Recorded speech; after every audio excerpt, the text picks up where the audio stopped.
ఈ రోజు దేశంలో పెట్రోలియం ఉత్పత్తులకు సంబంధించి సంక్షోభం మనం చూస్తున్నాం.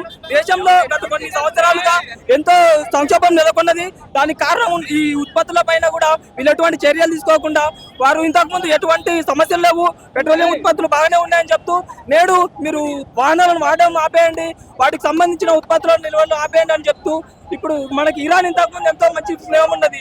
ఇరాన్ ప్రభుత్వం మన కోసం అక్కడి నుంచి పెట్రోలియం ఉత్పత్తులు పంపిస్తున్నా కానీ ఇరాన్ కి సపోర్ట్ చేయకుండా ఇప్పుడు ఇక్కడ ఉన్న బీజేపీ ప్రభుత్వం మోడీ వాళ్ళు కేవలం కార్పొరేట్ వ్యక్తుల కోసం మాత్రమే, కార్పొరేట్ సంబంధం నుంచి వాళ్ళ కోసం మాత్రమే పనిచేస్తున్న సందర్భం మనం చూస్తున్నాం. ఈ దేశంలో వాళ్ళు హిందువుల కోసం మేము ఏదో చేస్తాం, మేము హిందువుల రక్షణ అని చెప్తున్నారు. హిందువుల కోసం మరి ఈ రోజు వాళ్ళు నడ్డీలో కొడుతున్నారు. వాళ్ళ కోసం మరి గ్యాస్ సిలిండర్ 500కి ఇవ్వమనండి, గ్యాస్ ఉత్పత్తులు వాళ్ళ కోసం 500కి ఇప్పియమని చెప్పండి. హిందువుల కోసమే వీళ్ళు ఉంటే, హిందువుల కోసమే వీళ్ళు వాళ్ళని రక్షించడం కోసమే ఉంటే ఈరోజు సామాన్య ప్రజలు ఎందుకని కనీసం 3 పూటలు తిండి తినడానికి లేదు, ఇప్పుడు గ్యాస్ సిలిండర్ లేదు. మాలాంటి యువకులు ఏదో చేయాలని ఉద్యోగాలు లేక మేము ఉద్యోగాలు లేనప్పుడు పరిస్థితుల్లో ఇప్పుడు బిజినెస్ పెట్టుకొని ఏదో చేయాలనుకుంటే అప్పుడు గ్యాస్ సిలిండర్ లేక కనీసం మేము పెట్టుకున్న బిజినెస్ కూడా రన్ కానీ పరిస్థితుల్లో ఈరోజు ఈ దేశంలో యువత ఉన్నారు. దాదాపు 90% ఉన్న యువత ఈ దేశంలో నిరుద్యోగంతో ఉన్నారు. వాళ్ళు పెట్టుకునే బిజినెస్లు కూడా ఇప్పుడు ఏం లేవు. గ్యాస్ సిలిండర్లే అందుబాటులో లేనప్పుడు ప్రజలకు తినడానికి తిండి ఎట్లా ఉంటుంది? మళ్ళీ కట్టెల పొయ్యిలకు పోమని చెప్పి ఈ ప్రభుత్వం చెప్తారు. కట్టెల పొయ్యిలు వాడుకునే స్థితిలో ఉన్నారా? కనీసం మోడీ కామన్ సెన్స్ ఉండదు. చదువుకున్నాను తెలుస్తుంది విషయం, వాడు చదువుకోలేదు. ఆ యూనియన్ మినిస్టర్ మొత్తం చదువుకోని వాళ్ళు పెడితే ఏం తెలుస్తుందండి? చదువుకుంటే ఈ ప్రజలకున్న బాధలు తెలుస్తాయి. అవును, ఒకవేళ పేద ప్రజల కోసం పని చేస్తున్న వాళ్ళైతే మరి గ్యాస్ సిలిండర్ ధరలు పెంచుతుంటే వాళ్ళు ఏం చేస్తున్నారండి? వాళ్ళు తక్కువగా ఇవ్వాలి.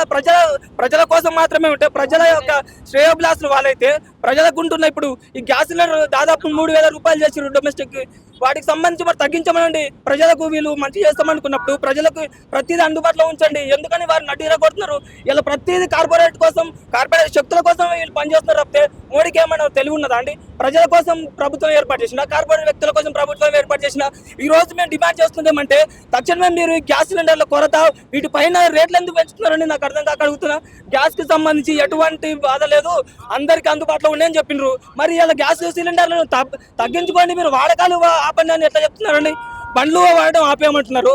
ఏ విధంగా చూడాలి దీన్ని? ఈ కామ్రేడ్స్ కి అసలు బీజేపీ పార్టీ అంటే నచ్చదు, అందుకే ఏదో ఒకటి మూడేసుకుంటారు. కామ్రేడ్స్ అనే కాదండి, నేను ఒక విషయం చెప్తున్నా. ప్రభుత్వం ఏదున్నా, యూనియన్ లో ఉన్నా కానీ ఎక్కడ ఉన్నా కానీ ప్రభుత్వాన్ని మీ ఏ ప్రభుత్వమైనా ప్రజల పైన ఇటువంటి ట్యాక్స్ భారాలు వేస్తే మేము ప్రజల కోసం ప్రతిసారి మాట్లాడతాం, ఇప్పుడు మాట్లాడతాం. బీజేపీ అనే కాదు, కాంగ్రెస్ ప్రభుత్వం ఉన్నా మేము మాట్లాడతాం. ప్రజల పైన ఇటువంటి భారాలు మోపినప్పుడు, వారిని నడ్డీ రగదొక్కుతున్నప్పుడు కనీసం వాళ్ళ పక్షాన మాట్లాడడానికి ఉన్నది కాంగ్రెస్ ఏ పార్టీ ఉన్నా కానీ మాట్లాడేది కేవలం సిపిఐ మాత్రమే. ప్రజల కోసం మేము ప్రజాక్షేత్రంలోనే ఉంటాం, ఎప్పుడు సమస్యల పైన పోరాడతాం.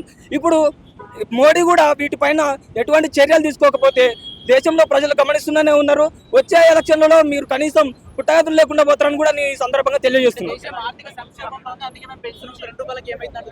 ఒక 2 రూపాయల కంటే ఇంతకు ముందు చెప్పింది కూడా బీజేపీ ప్రభుత్వమే.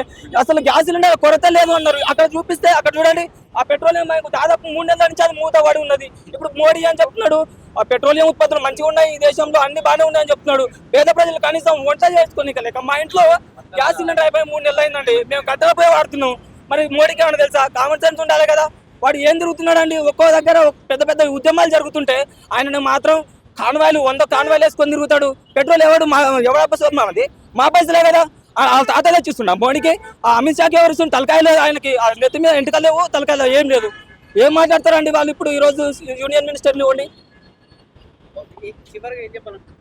చివరిగా చెప్పడానికి ఏం లేదు, వారు చేయాల్సిందే. వాళ్ళు ఎన్నికల ముందు ఎటువంటి ప్రచారం అయితే చేసిరో పేద ప్రజలకి, ఈ దేశంలో ఉన్న ప్రజలకి ఏమైతే చేస్తామన్నారో వాటన్నిటిని, ఆ వాగ్దానాలన్నిటిని నెరవేర్చాలి.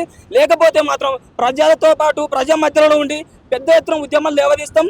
నెక్స్ట్ వీళ్ళు కూడా పాకిస్తాన్, ప్రతిసారి పాకిస్తాన్ అంటారే, ఇప్పుడు పాకిస్తాన్ కన్నా కూడా దిగజారిపోయే పరిస్థితుల్లో వాళ్ళు ఉన్నారు. కాబట్టి ఈ సందర్భంగా మేము తెలియజేసేది ఒకటే, మీరు దేశంలో ప్రజల పైన ఎటువంటి భారం వేయకుండా వాళ్ళకి గ్యాస్ సిలిండర్లు ముఖ్యంగా, అరే తిన్నవి వండుకోవాలంటే గ్యాస్ సిలిండర్ ఉండాలండి. అలా పొద్దున లేస్తే గ్యాస్ సిలిండర్ కావాలి, పడుకునే ముందర ఛాయ్ తాగాలంటే వాడు ఛాయ్ ఎట్లా అమ్ముకున్నాడు కదండి, మోడీ ఛాయ్ అమ్ముకున్నాడు. మరి అట్లాంటి తెలియదు గ్యాస్ సిలిండర్ల కొరత ఎట్లుంటుందో అని. దీనిపైన వెంటనే చర్యలు తీసుకోవాలి, ప్రజలకు తక్షణమే అందుబాటులోకి తేవాలని ఈ సందర్భంగా డిమాండ్ చేస్తున్నాం.